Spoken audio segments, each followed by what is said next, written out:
Okay, I I wanted to save another race, which was the following slot, because this one didn't end up being so good for me. I totally screwed up my qualifying. I think the other one screwed my qualifying as well. I ended up being 7th or 8th. I can't remember pretty good. Dirico did a 17 flat, then it was like very low 17s, and I was like on mid-range 17s. Laura didn't have some time to train at this point, so that's why he ended up being in that position. Cangretti on the 11th position with the Toyota. Then we have Matrox on the Chevy. The driver that got 3rd position, the Nürburgring World Tour for Manufacturer Series. Have played FedEx. I've never seen him. Yahara with a very unfortunate Alpha. It's a disgrace. Lead Lorenzo, Aspicito making a comeback as well. He has to do it. He had the very bad qualifying. Clever's Cobra, S3 Cobra. He also went to the Nürburgring World Tour USR Edu. I have respect for this guy also, only because he uses the Dutch Viper. So yeah, I love him already. So yeah, here we go. Qualifying was boring. Yeah, there we go. A lot of fuel management in this race as well. We're gonna be on my own board, and yeah, we're gonna see what the other guys are doing. The Lexus was the best car in my opinion here. And Jag was as good as the Lexus, I believe. Yeah, it was very fast. We have Nico here on the BMW, which is not the greatest car for fuel saving, but it's decent in terms of fuel saving because it has like a very linear power range. But yeah, it's not a power car, it's more of a balanced car because it's very fast on corners. Not like mine. Mine is shitty on braking, not very good on fast corners, but has decent, more than decent acceleration and power. Top end has a little bit more than Lexus, but Lexus has a slightly better acceleration, and Lexus is way better in cornering.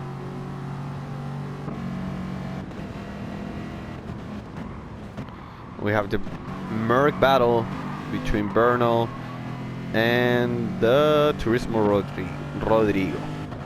Loyrod falling behind. In terms of fuel, let me see how we are.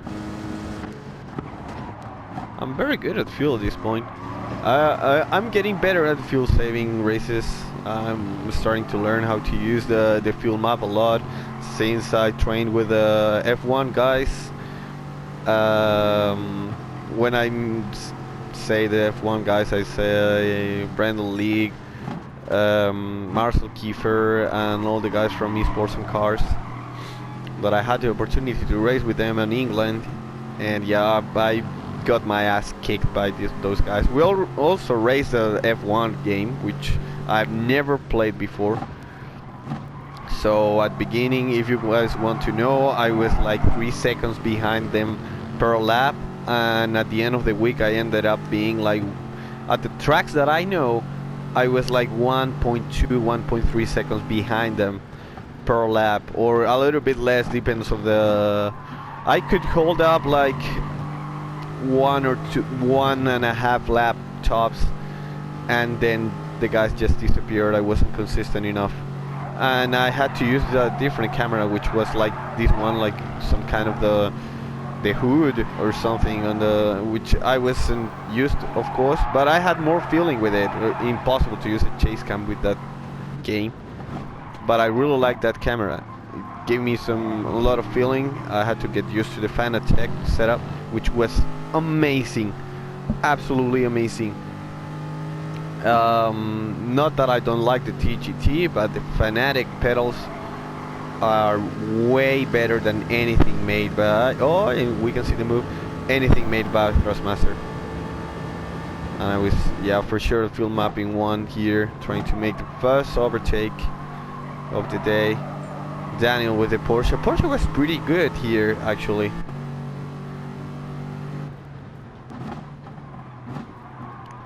and I finally found a braking spot for that corner because I was missing the braking point every time, but I found like some kind of post there that I was looking at every time that I was about to brake.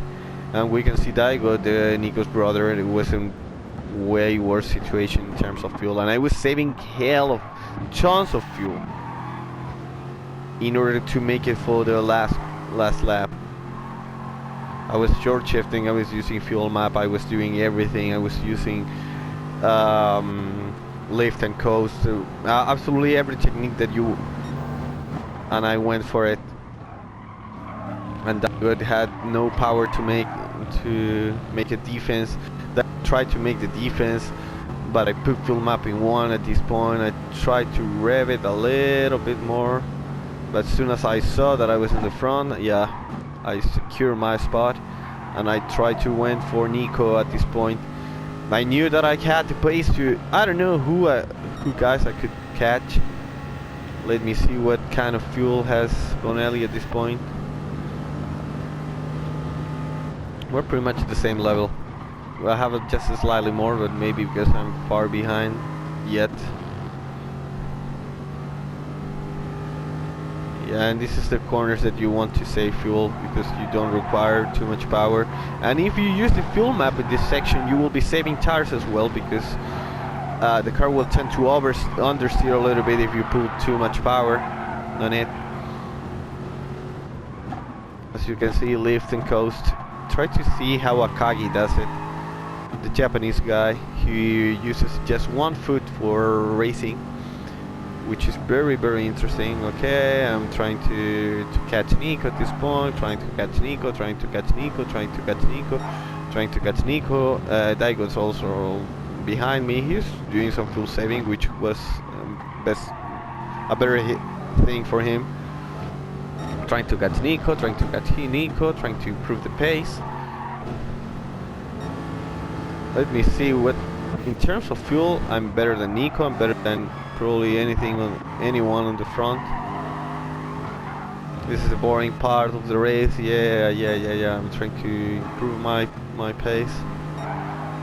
Not too many laps left. Daigo is falling behind a little bit and Lowrod's catching him. But see, Lowrod, because he didn't train, his tires are dead. My tires are way better than probably anybody else, except Hellfire. But don't let me compare with Hellfire. Yeah, I have the best tires.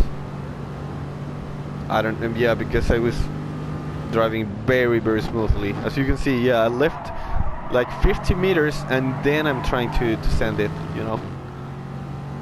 That's the techniques that I always try to teach you guys, or I don't know, help you with, because it's all about the race management, to do smart racing, you know.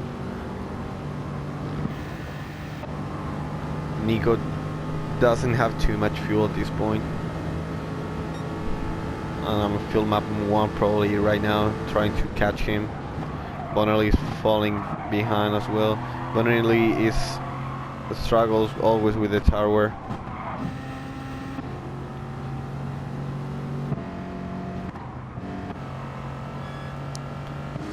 And we can see the battle here between Daniel, Rodrigo and Hara. Yeah, Hara, impressive that he's right here. And right now I'm catching the guys, so yeah, let's go for it, let's go for it, let's go for it. Yeah, I wanted to save the next slot because I won that race starting from the 7th position. And yeah, this was I didn't train too much for this race because I was mainly focused for nations. But when I did like one training race, I realized that my car had a very decent pace, so I knew that I could go for a win. And yeah, the following race, next slot, ended up being very good. Catching the guys, catching the guys, catching the guys. The guys are battling a little bit and I could send it at this point. Fuel map 1, revving it a little bit more. Guys are knowing which fuel map they are. We're pretty much almost in the same level. And I wanted to go for a move, and I want you guys to see this move particularly, because yeah, some guys were blaming me at Nico's channel that I ruined his race and what, I don't know, but it wasn't like that, and you guys will see. I was on fuel map 1 at this point. I knew that I had more fuel than these guys, so I wanted to go for a move and see this. I wanted to go on the left side, and Nico blocked me a little bit. It was unfortunate, but Nico got 5 seconds for that. It was very unlucky. But it wasn't it wasn't my fault, you know. It was a shared responsibility for saying it. Yeah, Nico was very mad.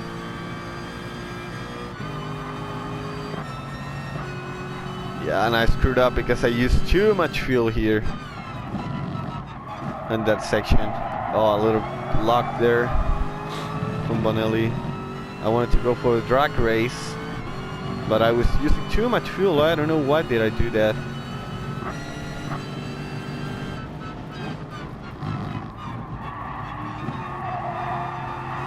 Yeah, and this happens. I was about to get the 3rd place. Oh, and there you go. I ran out of fuel. But it was very fun racing. So yeah, Dirico was very close to Hellfire, and that was it. Hope you guys enjoyed the race, and hope to see you next time.